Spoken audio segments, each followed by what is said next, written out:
Inflammatory Breast Cancer Foundation presents IBC, Facts and Fallacies, What Your Doctor May Not Know. In today's world, the internet is used by so many.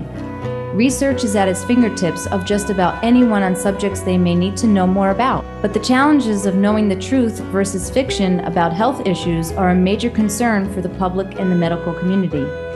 With all the hurdles many women face when they may have the symptoms of IBC, and the doctors who seemingly disregard their pleas to rule it out, this show will attempt to educate everyone and help differentiate between what really are facts and what are fallacies.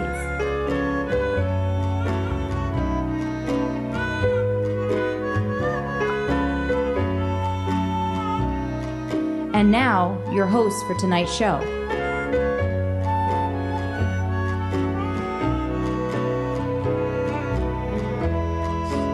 Good evening, everyone, and welcome to our show.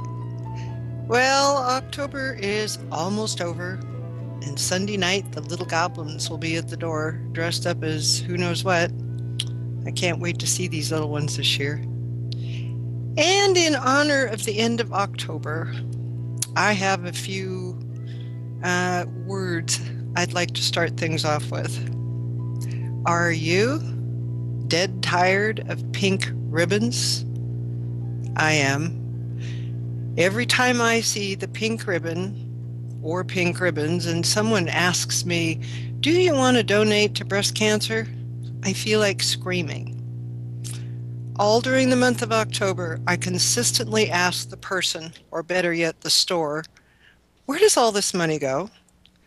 On one occasion, after calling a large chain store's head office and asking that question, I was told my question was offensive. Huh? They stated, we always donate to breast cancer. I stated, but that wasn't the question. Where does it actually go? Who's the recipient?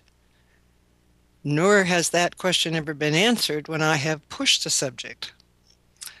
Along with the cans carrying the pink ribbons where you can put your money in or add an amount to your bill in the name of breast cancer, there are the advertisements. Everywhere I look, everywhere I go, they ask me to donate. I actually heard a priceless piece from a doctor today that along a main highway in Maryland, there were pink porta potties. Thank you, Dr. Reddy. I don't understand, but I guess someone's heart was in the right place. In our particular situation with inflammatory breast cancer, IBC, it's never brought up. Even the biggest breast cancer groups and all their television advertising does not breathe a word that there could possibly be another breast cancer that all their money for mammograms cannot detect. Television specials during October talk about the statistics and how the, quote, fight goes on. But so far, I have not seen the massive dollars spent on advertising the worst case scenario, a diagnosis of IBC. In our population of women fighting IBC, we all know the statistics, unfortunately. We all know that the lack of knowledge about the symptoms of IBC and the medical community, which so many are still misdiagnosing it, they are causing early deaths. There's no nice way to put that. Where are the donations for the doctors and scientists that work tirelessly on finding the cause first and the treatment for IBC that could follow? There are many times I feel like taking my imaginary soapbox that I talk about all the time and building a real soapbox, bring it to a store near me and stand and beg for money. I won't do that, of course, but it's very tempting. When women have to literally fight doctor after doctor to even get a diagnosis, we all have a problem. All the pink ribbons in the world are not going to change this, and they're not changing it. When will they, the largest breast cancer organizations, wake up to the reality we are just treading water still? Millions of dollars are given away during October by well-meaning people who, like myself in the years before I knew about IBC, give without thinking. Where does all this money go? Our foundation gives away our literature and educational material. We are all volunteers who donate our time to stand in front of any group that will listen and talk about this deadly form of breast cancer. And yes, we fight against pink. The reason? IBC isn't pink, it's red. It comes up overnight swelling. It is a different entity to regular breast cancer. And yes, we are still fighting against the pink current of people who blindly donate to what? Ask the next time you're asked to donate. Where does it go? Where does all the money go? Who are the recipients to all these donations? How much is overhead and how much actually goes towards advertisements that all breast cancer cannot be detected by a mammogram? The scientists and researchers that have devoted their lives to inflammatory breast cancer spend valuable time writing grants to the very institutions that supposedly get the money that people give. Sadly, too many grants are turned down, and this I know for a fact. But there are those researchers that push forward and continue to ask for funding. And when they get a pittance from the October pink ribbon money pit, I'd like to call it, we all win. One of those scientists is with us tonight, Frederica Robertson, PhD, from the University of Texas, MD Anderson Cancer Center, who has devoted her career to making a difference. Hey, Freddie, hi, and welcome to our show. I'm going to let you tell our audience how you became involved with this elusive disease and what is new on the horizon. But first, I'm going to tell everybody that they can ask you questions if they'd like to. You call into our toll-free number, which is 1-888-572-0141. And briefly, before they cut us off and tell us we have to go to a break, Freddie, how are you this evening? I'm good. Thanks for the opportunity. So what's new in the, no, not what's new. How did you get involved in this?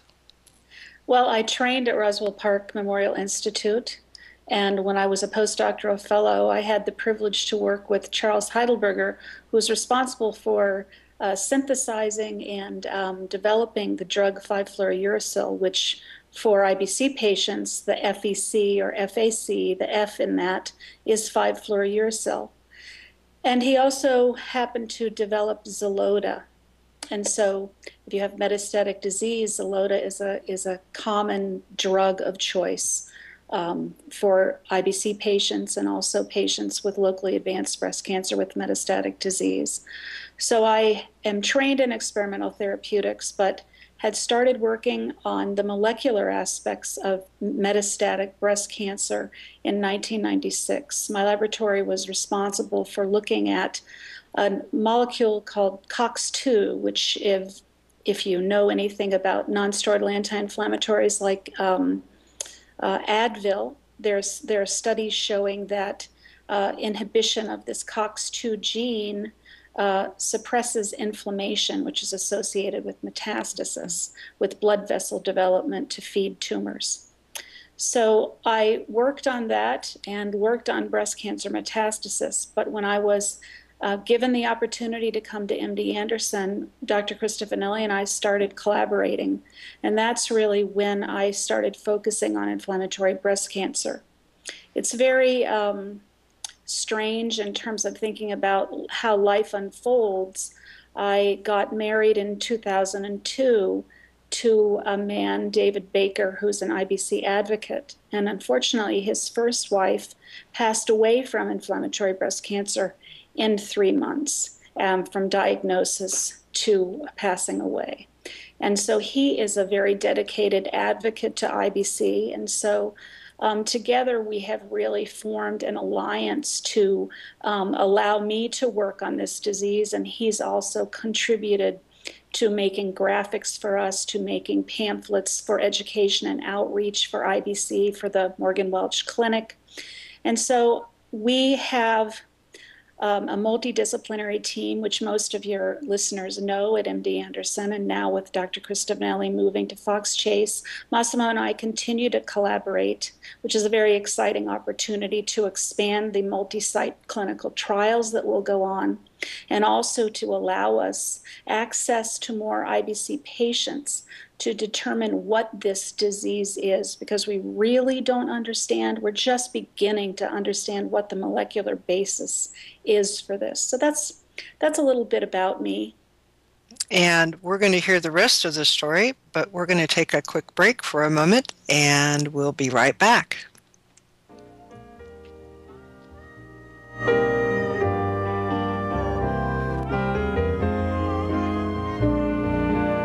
Don't go away. We'll be right back with IBC Facts and Fallacies after a few short messages.